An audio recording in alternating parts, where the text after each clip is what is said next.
अरे बच्चों, नमस्कार। कैसे हो?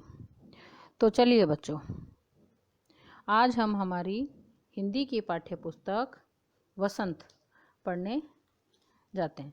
वसंत, आपकी हिंदी की पाठ्य पुस्तक वसंत भाग 2 का आज हम पहला पाठ, पहली कविता हम पंछी उन्मुक्त गगन के पढ़ते हैं।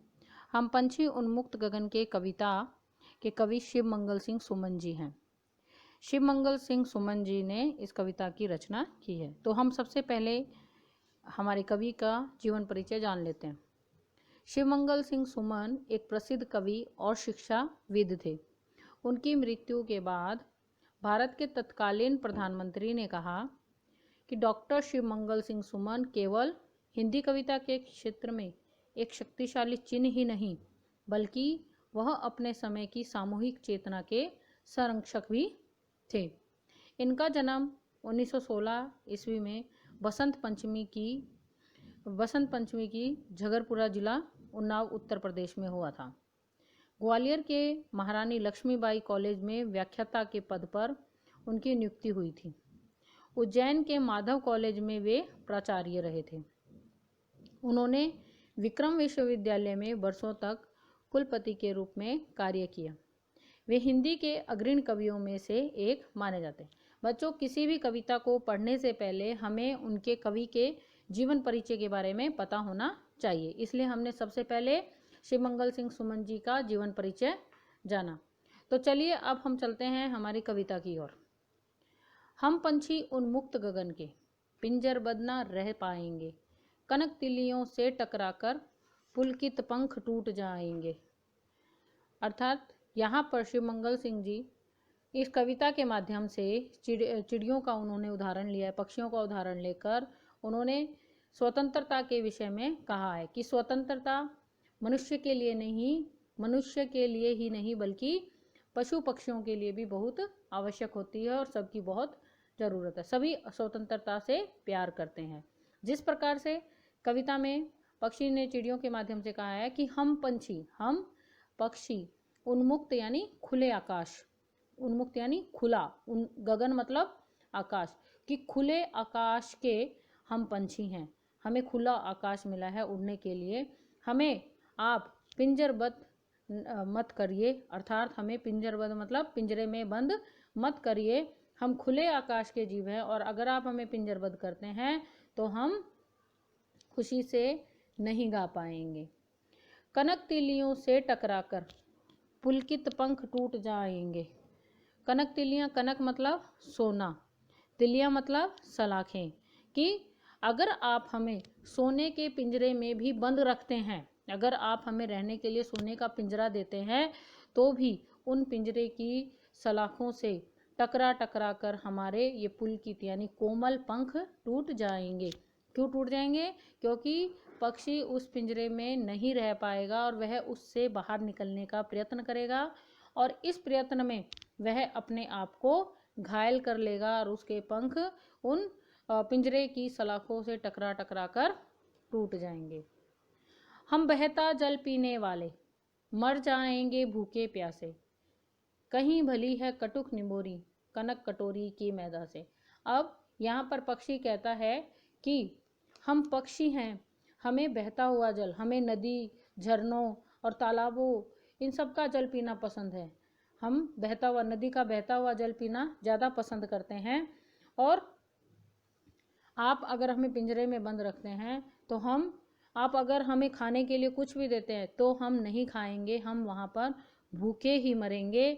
आपके घर में जो आप कहीं भली है कटुक निमोरी, कटुक यानी कड़वी, निमोरी यानी नीम का फल, और कनक कटोरी, कनक मतलब सोना, कटोरी मतलब प्याली, कटोरी, कि अगर आप हमें सोने की प्याली में भी मैदा परोस कर खाने को देते हैं तो हम वह नहीं खा पाएंगे। हम उस सोने की कटोरी में, उस सोने के पिंजरे में रहकर भी भूख प्यास से मर जाएंगे, क्योंकि हमें तो सिर्फ स्वतंत्र आकाश में रहना ही पसंद है, अर्थात हमें गुलामी पसंद नहीं है। हम स्वतंत्रता के प्रेमी हैं।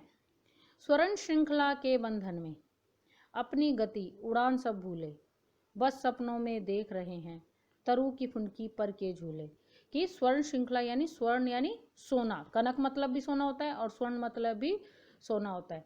श्रृंखला मतलब कड़ी, कि अगर आप हमें सोने की कड़ियों के बंधन में भी बांध के रखते हैं तो हम अपनी उस सोने के बंधन में बंधकर हम अपनी गति, हम अपनी उड़ान सब भूल जाएंगे।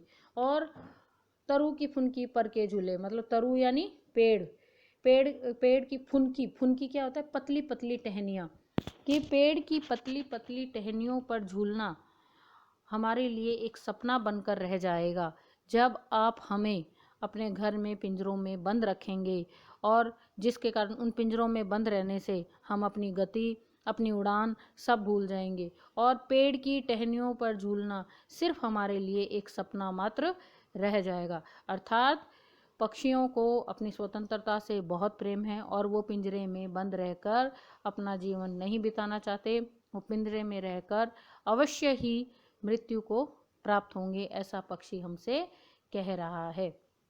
अगली पंक्तियाँ, ऐसे थे अरमान की उड़ते, नील नभ की सीमा पाने, लाल किरण सी चोंच खोल, चुगते तारक अनार के दाने।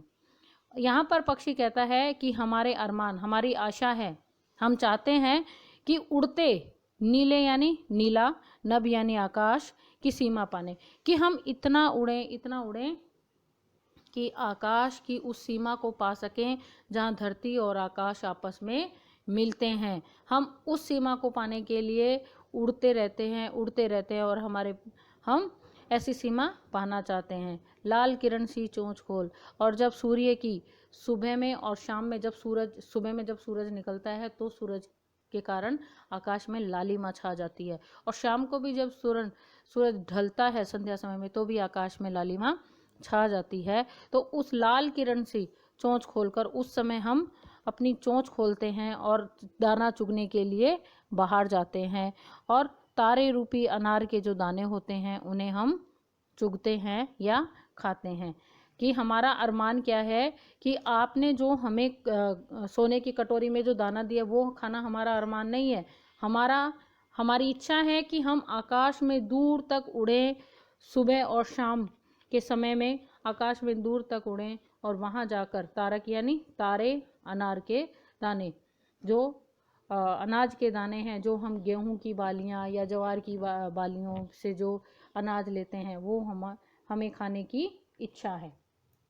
अगला पैना, होती सीमाहीन क्षितिज से इन पंखों की होड़ा होड़ी, या तो क्षितिज मिलन बन जाता या तंती सांसों की डोरी। यहाँ पर पक्षी ने बहुत ही सुंदर कहा है कि उस सीमा को जहाँ पर धरती और आकाश का मिलन होता है, ऐसा हमें प्रतीत होता है कि जहाँ पर आकाश और धरती का मिलन होता है, ऐसा हमें प्रतीत होता है, तो पक्षी उसको छूना चाहता है और उसको छूने की चाह में वो दूर दूर तक उड़ता जाता है, और इस दूर दूर तक उड़ने में उसके पंखों की होड़ा होड़ी यानी आपस में प्रतिस्पर्धा चलती रहती है। क्यों चलती रहती है? क्योंकि पक्षी उस क्षितिज को छूना चाहता है, उस सीमा को छूना चाहता है। इस सीमा को छूने की जद्दोजहद में वह अपने प्राण भी गंवा देता है। तंती है सांसों की डोरी, तंती यानी कि अपनी जान भी उसमें लगा देता है, जोखिम में डाल देता है उस सीमाहीन क्षितिज को पाने के लिए। नीड़ न दो चाहे टहनी का, आश्रय छिन भिन कर डालो, लेकिन पंख दिए हैं तो आकुल उड़ान में विघन न डालो। नीड़ यानी घोंसला। अब यहाँ पर पक्षी हमसे कहना चाहता है कि हे मनुष्य, आप मुझे नीड़ मत दो, आप मुझे घोंसला मत दो, चाहे आप जिस टहनी पर मैं रहता हूँ, पेड़ की जिस टहनी पर मैं रहता हूँ, उस टहनी पर मेरा जो घोंसला है उसको भी आप तोड़ डालो। आश्रय मतलब घर, घोंसला जो मेरा है उसको छिन भिन यानी तोड़ फोड़ डालो, कि जिस टहनी पर मैं रहता हूँ उस टहनी को आप तोड़ डालो, मेरे उस टहनी पर बने मेरे घोंसले को तोड़ डालो। लेकिन यदि भगवान ने मुझे उड़ने के लिए पंख दिए हैं, पंख सिर्फ पक्षी को दिए गए हैं, मनुष्य को नहीं दिए गए हैं, कि यदि भगवान ने मुझे उड़ने के लिए पंख दिए हैं तो मुझे उन पंखों से उड़ने की स्वतंत्रता दी है भगवान ने, तो उस उड़ान में आप लोग ये विघन, ये बाधा मत डालो। कौन सी बाधा? कि उन पक्षियों को, स्वतंत्र पक्षियों को हम अपनी हम अपनी इच्छा के लिए पिंजरे में बंद कर रहे हैं, ऐसा पक्षी हमसे कहता है कि कृपा करके आप मुझे उस पिंजरे में बंद मत करो, क्योंकि भगवान ने तो मुझे उड़ने के लिए पंख दिए हैं। और वैसे भी मनुष्य को भगवान के कार्य में विघ्न नहीं डालना चाहिए, उसमें हस्तक्षेप नहीं करना चाहिए। जब उसको पंख दिए हैं उड़ने के लिए तो उसको उड़ने देना चाहिए। आकुल उड़ान में जो वो उड़ना चाहता है, जो उसकी उड़ान की इच्छा है, उस उड़ान में हमें बाधा नहीं डालनी चाहिए, ऐसा पक्षी हमसे कह रहा है। बच्चों, आपने ये कविता अच्छे से पढ़ी। अब हम इसके कुछ प्रश्न देख लेते हैं कि पहला प्रश्न है, हर तरह की सुख सुविधाएं पाकर भी पक्षी पिंजरे में बंद क्यों नहीं रहना चाहते? क्यों नहीं रहना चाहते? क्योंकि पक्षी आज़ादी प्रिय है, उन्हें स्वतंत्रता बहुत प्यारी है और वो पिंजरे में रहकर उड़ना भूल जाएंगे और पेड़ों की टहनियों पर झूला झूलना भूल जाएंगे। तो इसलिए पक्षी पिंजरे में बंद नहीं रहना चाहता है। इसका उत्तर आप लिख लीजिएगा। अब यहाँ पर या तो क्षितिज मिलन बन जाता या तंती सांसों की डोरी। क्षितिज मतलब सीमाहीन, जहाँ पर धरती और आकाश का मिलन होता है उसे कहते हैं क्षितिज। कि या तो वहाँ पर क्षितिज मिल जाए हमें, या फिर उड़ते उड़ते या तो हम क्षितिज को छू लें या फिर उसके लिए हम अपने प्राण गंवा दें, ऐसा पक्षी हमसे कह रहा है। बच्चों, आपने ये कविता पढ़ी।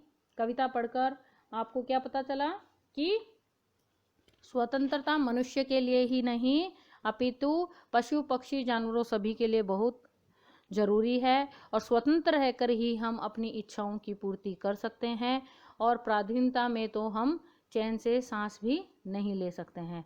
तो मुझे उम्मीद है आपको ये कविता अच्छे से समझ आई होगी। इसी के साथ मैं बल्केश मीना आपसे विदा लेती हूँ। धन्यवाद।